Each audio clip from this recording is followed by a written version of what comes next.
We're back, and with July around the corner, it's about that time that we start talking about the top 10 most anticipated anime of summer 2024. So without further ado, let's go ahead and get started. And coming in at number 10, we got probably the craziest anime announcement that I've seen in a long time, and that of course is Rick and Morty the anime. Like, who knew Rick and Morty was getting an anime, right? Now, I will say the art style might be a little hard to get into. I mean, we don't have too much information about this anime project. Like, is it just gonna be more Rick and Morty adventures in anime form, right? Or are we gonna see more of the Japanese type of comedy in here, right? Again, we don't have too much information, but the fact that Rick and Morty is getting an anime and I haven't seen a lot of people talk about it, yeah, I'm 100% in because I love Rick and Morty. So I just want to see this different take on the actual show, right? But let me know if you like Rick and Morty. Let me know if you knew about this anime in the comments down below. Coming in at number 9, we got a romance anime called Days with My Stepsister. And I already know the title can definitely raise some red flags,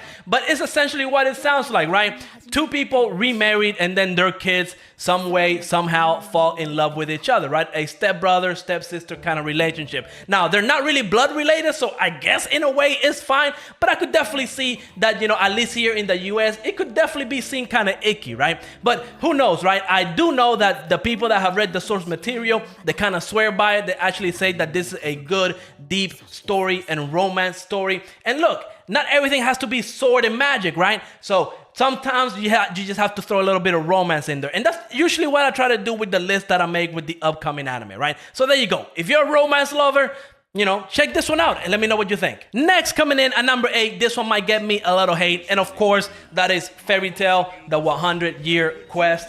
I don't know what to tell you, right? I do like Fairy Tail. I grew up with Fairy Tail. I watch all the anime. I am anime only, so I really don't know what this sequel is about, right? Now, I do know there is some type of thing with sequels that they usually tend to fall short of, you know, generating the popularity that the actual series generated, right? To me, it definitely seems like Fairy Tail is being milked to some extent. But look, I grew up with Fairy Tail. I love Fairy Tail. I'm going to give this one a chance and see how it goes, right? And if you have read the manga, let me know. Is it worth it? Is it good? Or is it going to be a flop? Who knows, right? But hey, Fairy Tail, the power of friendship, sign me up. I'm here 100%. Next, coming in at number 7, we got No Longer Allowed in Another World. And this one is a comedy / isekai anime that after the main character meets Truck-kun, well, he gets sent to a fantasy world where unfortunately, he doesn't want to live there. He actually wants to go ahead and die and go to the afterlife, I guess. But unfortunately for him, other heroes, other characters come in and save him every single time. So this is one of those isekai anime that, you know, is going to be a comedy.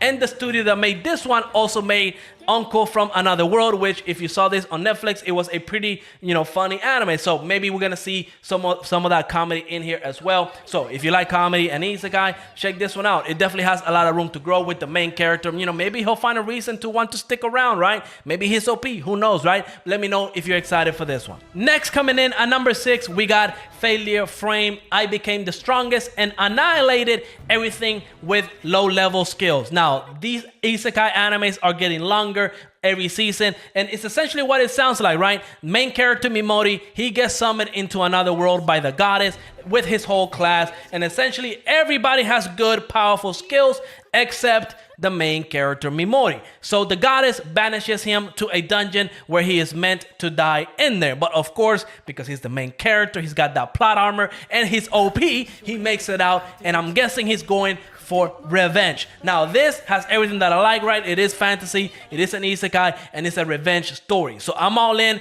for the whole thing. And it seems to be like an underdog story in a way, right? He gets underestimated, and then he's gonna prove everybody wrong. So yeah, this has everything that I like. I cannot wait to go into this one. Now, I will say I haven't read the source material. It could end up being a huge disappointment, but you know, that's why we watch 3 episodes and find out. So let me know if you know about this one. Let me know if you read the source material, and let me know how you like it. Next, coming in at number 5, we got The Elusive Samurai. Now, this is one of those mangas that survived its early serialization from Weekly Shonen Jump. And if you know anything about Weekly Shonen Jump, they love to cancel series faster than you can say canceled. So the fact that it made it all the way to getting an anime, that in some sort of way has to be a big win. Now, I haven't read the manga, so I'm going in blind into this anime. It kind of reminds me of the Apothecary Diaries, so that's one of the biggest reasons why I'm excited for this one. But manga readers, let me know about this, right? Because from what I read in the synopsis, it seems like the main character, Hojo, he doesn't like fighting, so I'm guessing this is going to be more slice of life in a way, or maybe some of the side characters are going to be the ones doing all the fighting. But we'll see when we get there, right? I'm gonna check 3 episodes out and see how it goes from there. But I do want to know, manga readers, what you guys think about this series, so let me know in the comments down below. Next, coming in at number 4, we got probably the wild card of the season, and that of course is the Suicide Squad Isekai.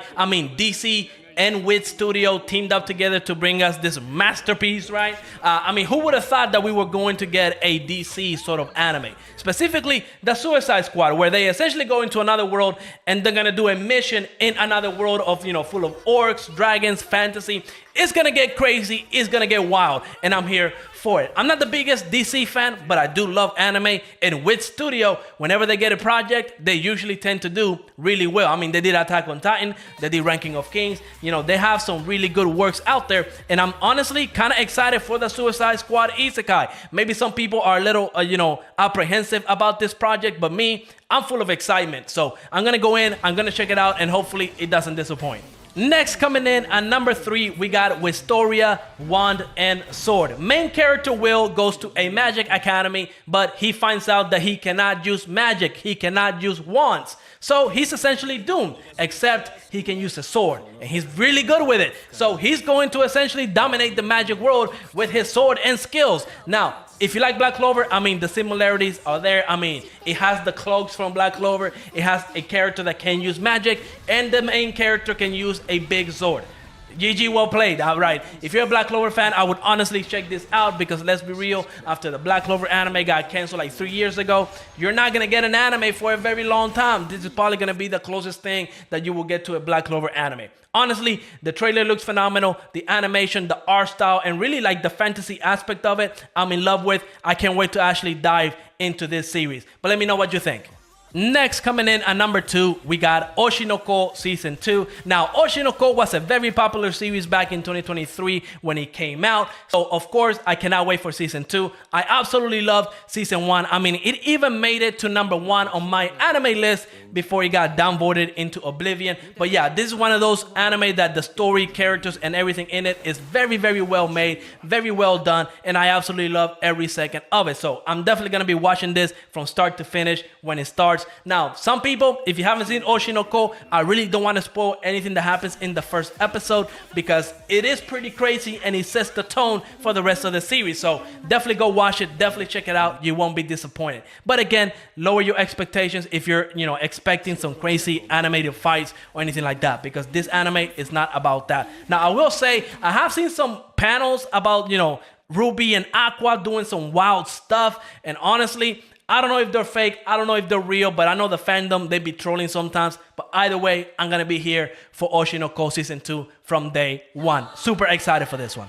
Next, coming in at number 1, we got my most anticipated anime of the season and probably the whole year. We got Tower of God Season 2. I absolutely love Season 1. From start to finish, I loved every single episode. The pacing is a little too fast. They definitely did cut a lot of content from the manga, but there's rumors that Season 2 is going to be 24 episodes, so maybe the content that's going to be cut is not going to be as as big. We're probably going to get a more good pacing this time around, but either way, I'm super excited for Season 2. I have read the manga. I believe I read it all the way up to like Season 2 or something like that, but regardless, I'm super excited for Tower of God. Definitely my most anticipated anime this season. Let me know if you're a Tower of God fan, right? And if you haven't seen Tower of God, I highly recommend it.